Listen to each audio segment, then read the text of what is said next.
Hello? Move the screen so I can see if it's picking up. Yep, perfect. Awesome. Okay. And then desktop audio should be fine for now because we're doing us. Yep, it's the Zoom. Alright, go. That's all you. It's gonna be kind of rough. We've already dropped some packets, but it's fine. If you want the other mic, there it is. Can I get audio? Yeah, okay. Go check out the stream on my phone. Is everyone good to go? Oh boy.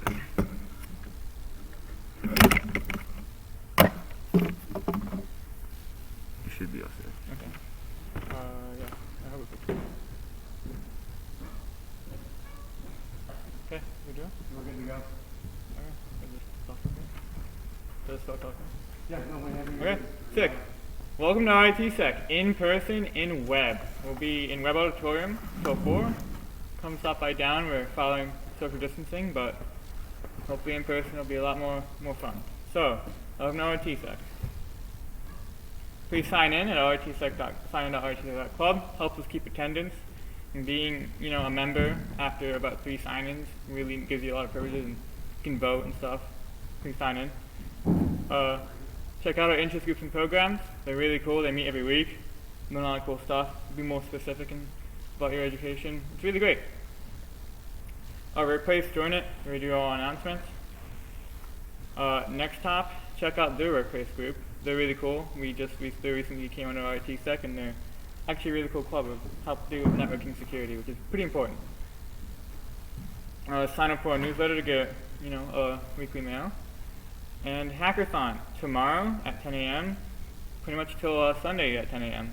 Come there. We'll do pretty much either be in Discord, and we'll be doing pretty much security tooling. It's gonna be a fun time. There'll be talks. It's really a good time. And CCDC, it meets today. Well, it meets every Friday, 6 to 8. We'll be in SecLab, but we also have a Discord that I think the department sent out an email about. Join there. It's a really great opportunity. You can learn about being a blue teamer. Really great time. And UB Lockdown, there'll be an announcement coming out soon for sign-ups for that. It's a beginner competition. If you want to get into blue teaming, I highly recommend. It's a really great time. And Career Fair Eve, October 7th.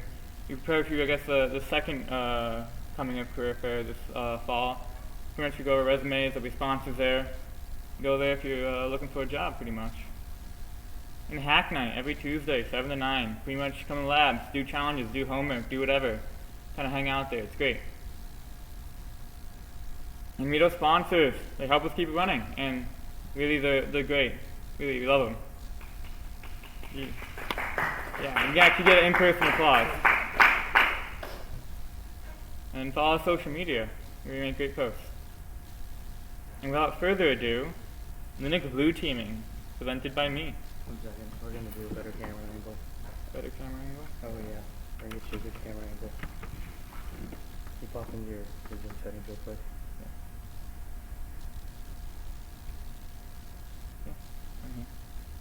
I'll go to your camera. Do this one, I feel. Do the drop down menu. This one.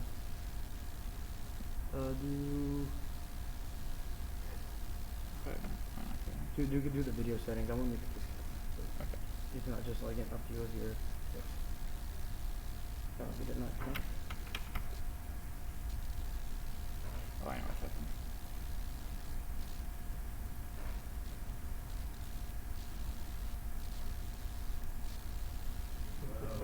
It's a leak. It's a leak. Right, leaks, hashtag leaks. Okay. There we go. Better camera angle of There me, your favorite e-board member, Philip Abbey, head of education, coming to here, right here. Presenting Linux blue teaming. Let's go. So, blue team, what is it? So, it's part of red team versus blue team competitions.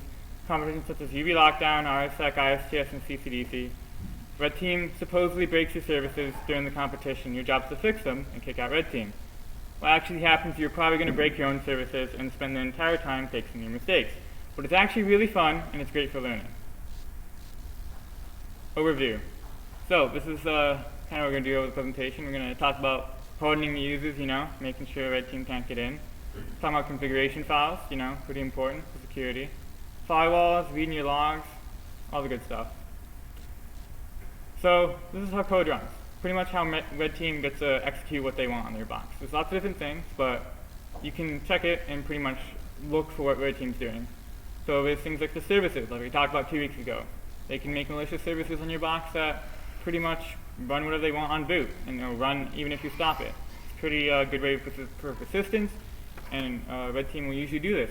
Look for services, you'll probably find one during competition. There's cron tab. In the first week, I think one of the challenges you had to do something with cron tab. Pretty much it's like scheduled tasks. Again, it's kind of like a service, but it's its own service. So put stuff in there, and it'll be pretty good.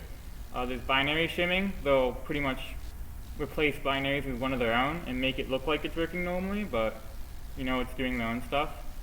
And really, kind of whatever they want in Linux. There's all the stuff you can do in Linux, and they'll get the code to run no matter what. You won't stop it. But you can try and kind of dissuade them.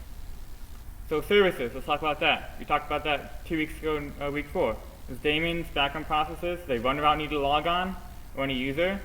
There's sysmd on most Linux distros, or others have their own. And pretty much it runs the process.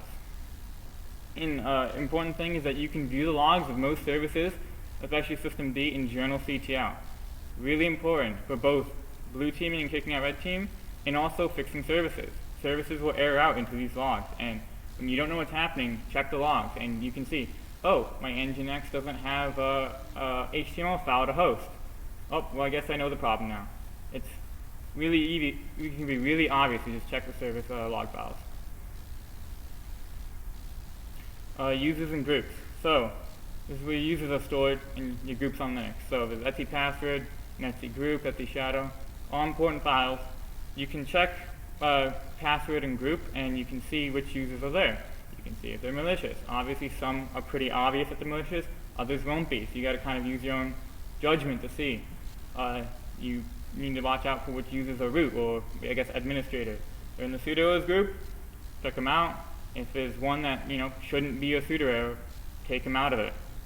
And there's commands also for working with users that's near the bottom.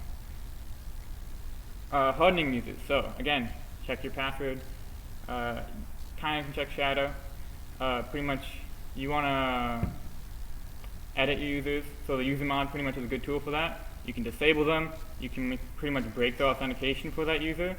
And again, you want to disable users instead of delete them. If you disable them, you can kind of look in their tracks and see what they've done in your box, and you can fix what they've done. If you just delete them, red team, well, one, it alerts red team that you found their user, and two, it kind of deletes the traces of them on your machine, which obviously, if you want to do any incident response at all, you don't want to delete them. Configuration files. A lot of Linux is pretty much set and done through configuration files. There's a lot of different ones. They're pretty important, as you can see there. There's some not so common ones, but most of them will change very key functions of your system, and pretty much kind of get familiar with them if you can. And then so when during a competition, when you check them out and you say, hey, wait, why is this line different? Why is there allowing root logon through my SSH? And probably red team's changing that stuff, and they're using it to pretty much exploit your box. You can harden SSH. sshd config is a very important file on the machine. You can kind of control remote users onto your machine. So if you can pretty much only allow you and yourself onto that machine, you can make red team use less desirable remoting techniques, such as their own shells that aren't as nice as SSH. It really is important, and sshd really can help you if you have a good config. Web. When you have a web service on your box, you want to check for web shows, you want to check your logs. Really do everything you can with web. It's definitely going to run into it during competition. And please back up your website. On Windows and Linux, blue teaming in general, they're going to do something to your services. And it's much easier to just reload from a backup when they break your web service than to have to go in and manually remake something that's completely deleted. Now, of course, you kind of might want to save the broken version of web so you know what went wrong, so next time you can just instantly fix it. But for the sake of a competition, when you don't really have that much time, backing up can be a really quick way of solving a problem that Red Team creates. And firewalls. Another important aspect of a competition in blue teaming is firewalls. Red Team can be really sad, and you can make them sad if you have really good firewalls. Well, they're probably going to flush them a lot, so kind of what you want to do is make a script. If you can script your firewalls, every time Red Team kind of just flushes them, deletes them, just run the script, wow, your firewall's back up, and Red Team's sad again. Make sure though that your firewalls are good. On cloud boxes, for example, when your only way to remote in is through SSH, if you somehow block off SSH in your firewall, well, you're out of luck now, you can't access your cloud box. So obviously the classic trick is to do what we do is just a sleep 5 then flush, which you put a sleep 5 or 10 near the end of your firewall script, and then when you run it, and then a flush, so that when you run it, you can kind of hit enter or spam a key, and if the shell hangs, you know your firewall scripts are wrong. But if it doesn't hang, then you know your firewall script is right, and then you can remove the flush in sleep 5. And pretty much in your firewalls, only allow what's necessary. If you are running a web server, you really only need to allow web. You don't need to allow FTP or some other service out. If you only allow what you need out, and it will pretty much lock down your box a lot more if you can get your firewalls up and good. Posting log files. Again, log files, especially during the competitions we host, Red Team doesn't really care about secrecy because we haven't experienced people checking log files. If you can check your log files and find our activity, you can pretty much hunt down kind of what we're doing because we make it obvious for a lot of our tools. There's different file locations depending on the Linux, but Volog is kind of where you want to go. Journal CTL stat key, again, you'll find a lot of stuff in services that Red Team might pop up there. And again, reading logs can be really important to A, debugging your box and debugging problems in your services, and also B, tracking down Red Team. Monitoring processes and services. So, there'll be a lot of processes and services in your box, you might not really know how to find them. So, there's great tools built in the Linux, systemctl and ps, obviously, with services and processes. And pretty much, you kind of want to audit these. You want to go through them, see anything that looks off. For example, in this screenshot, there's a process named Red Team. There'll probably be some as obvious as that you can look for. And really, that's pretty much what you want to do when you have the spare time and you kind of don't know where to go. Check your processes. There'll probably be something really obvious that you didn't think about. You can recon any activity on your network. You can spin up Wireshark or just use netstat. And pretty much you can see if there's any activity in your box that you don't want. For example, in the screenshot, there's 3 SSH connections on my machine that aren't me. I don't know what those are. Those are Red Team, obviously. So you kind of can see that, oh, Red Team's on my box. I should work towards kicking them out. How are they logging into my SSH? How can I stop them from logging in as a user? And then that's where you go around from there and fix the problem. lsos, it pretty much lists all the open files on Linux, which, because everything on Linux is a file, it lists what's open.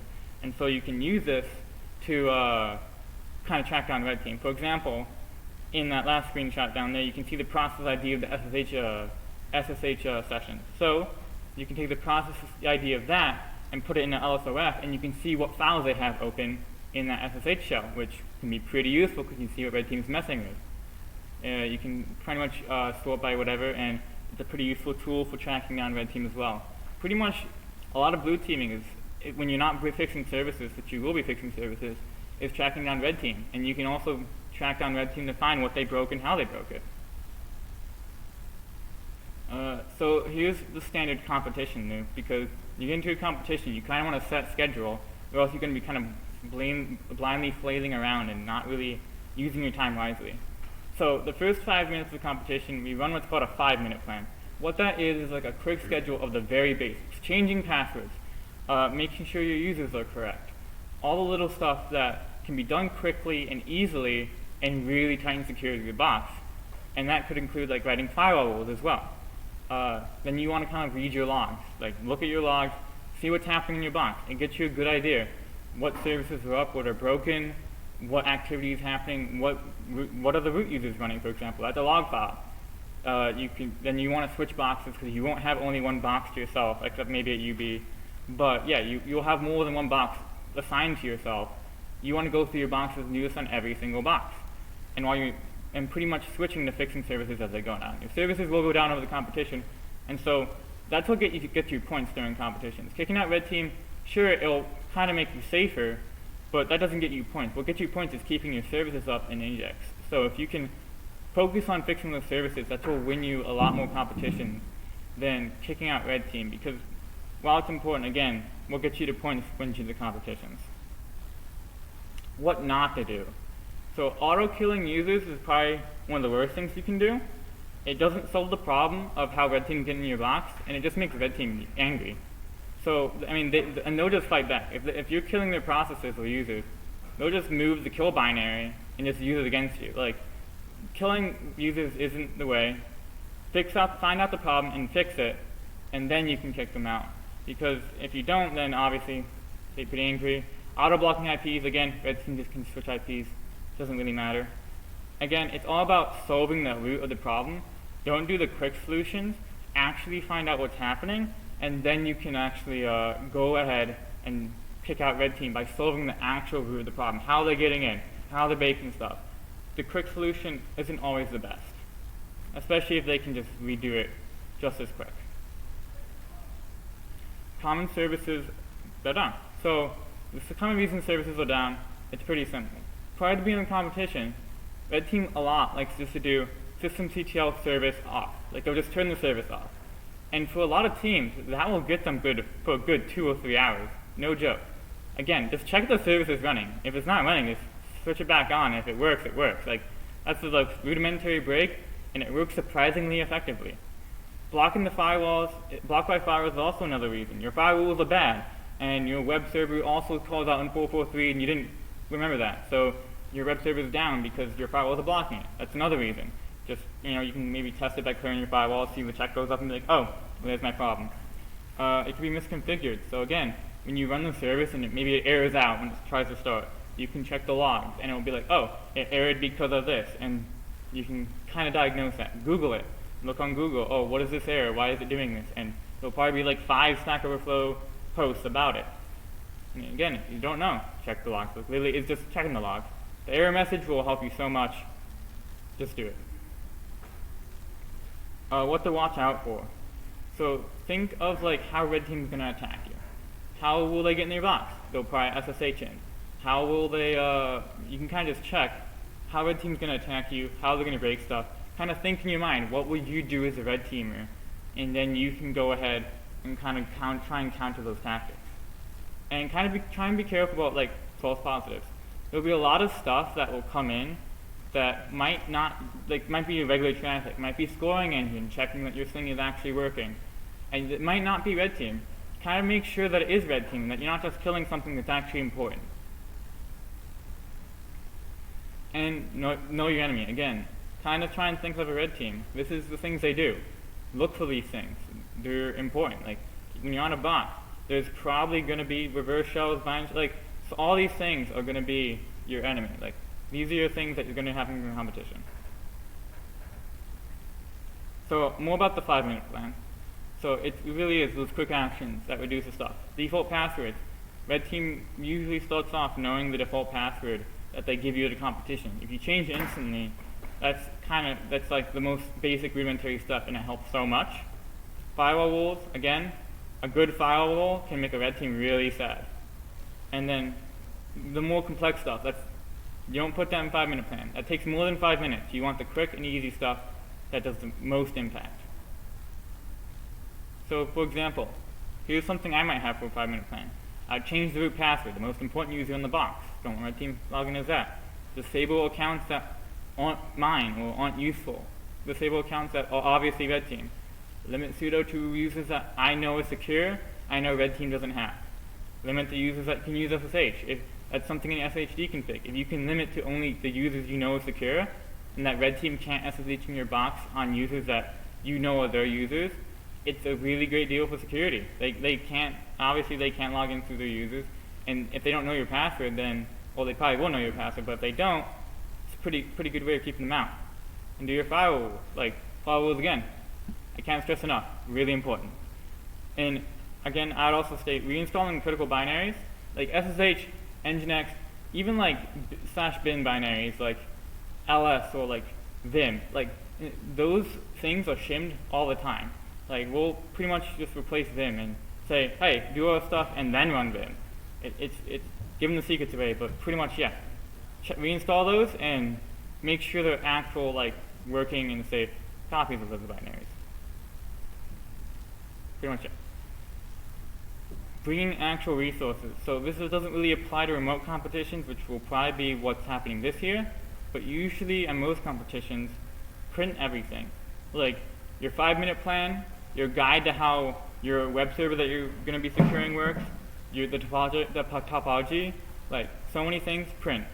Like it's way easier to just pick up a piece of paper and be like, oh, look, here's my 5-minute plan, instead of having to look at a Google Doc or Google, how do I configure my Nginx, instead of just having a piece of paper right next to you that tells you. Like, print everything when you can in person, makes it so much easier.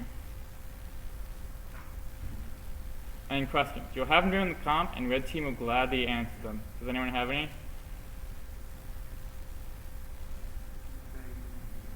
Are you on the screen?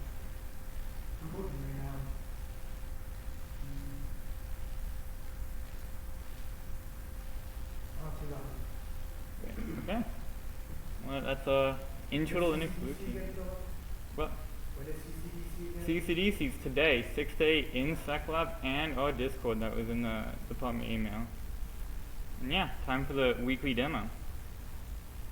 Good stuff.